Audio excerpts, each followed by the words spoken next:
ni dhulma kubwa mno. Shirki ni dhulma iliyokuwa kubwa isiyokuwa na mfano.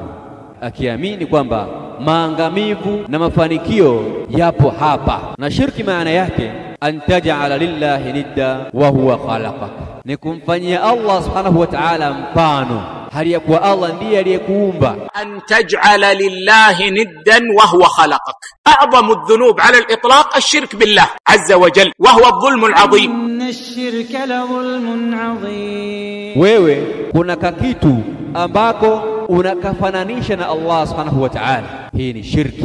Na shirki imeitwa dhulma kwa sababu dhulma maana yake wad'u shay fi ghairi mawdi'i, ni kuweka kitu mahala ambapo si pake. Kwa maana mtu ameiweka ibada kwa si kwa Allah subhanahu wa ta'ala, hali ya kuwa Allah subhanahu wa ta'ala ndiye anayestahili kuabudiwa. Shirki ikawa ni dhulma.